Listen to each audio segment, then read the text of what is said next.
Catus, Maximus here. A short video about this Rhys Z drive articulating 1/4 inch spinner handle, hex spinner handle. It kind of looks like a funky spinner handle. It does have actually a spinning cap on it. Has an okay texturing, but it has no type of, corrugations or anything that gives you any kind of grip like just about every other kind of driver handle. So if you have greasy hands, oily hands, it's a little bit of texturing. It won't help you out. Anyway, it also has a couple other issues.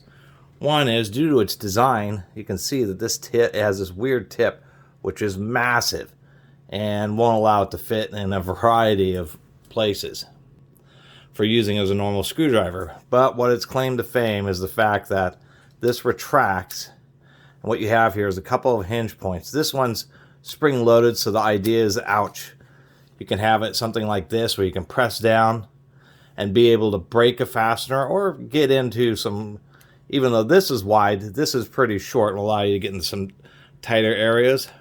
And then you retract it back, and this is why it's called the Z drive, and there's a set of splines in there, so when this is retracted, it then allows this to spin inside the handle like a speed wrench.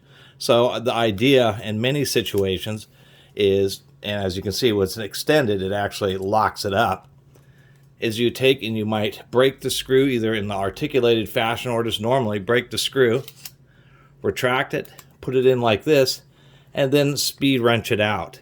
The problem is in a lot of screws, even Phillips, this kind of offsetting there really just doesn't work very well because you're wobbling around. I mean, for a Phillips that's already loose, it could let you run it out.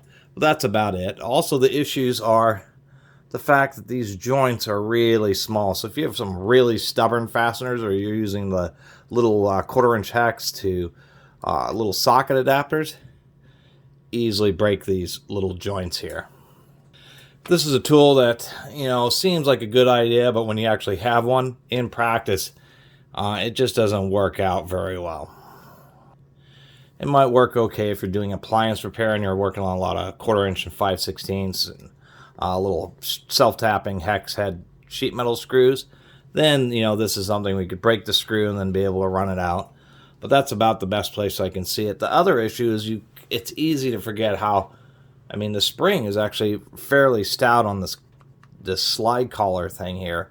And it's super easy to forget that if you're in this position, you want to straighten it out. And as soon as you pull it straight, this thing just shoots up and just hammers your fingers. I actually did that a couple times already. Just forgetting about it, doing that, folding this, and then boom, this thing just comes up and hammers the tips of your fingers, and it hurts. You can see it isn't in the splines, and then now it's locked into the splines. So anyway, it's a tool that I never heard of before until I saw it. And apparently these are kind of rare because they just really weren't all they were cracked up to be. Even though, it was an interesting idea and a unique tool, an integrated articulating speed wrench 1/4 inch drive spinner handle. Unfortunately, it just doesn't replace a good old standard one.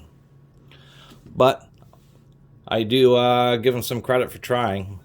One thing also that was really terrible is this, even though it has a pretty strong magnet, the machining on this hex holder here is absolutely atrocious. It's so oversized.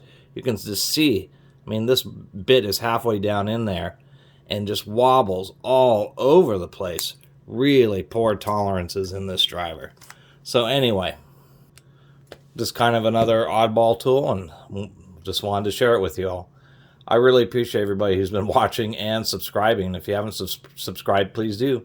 Till next time, Catus Maximus out.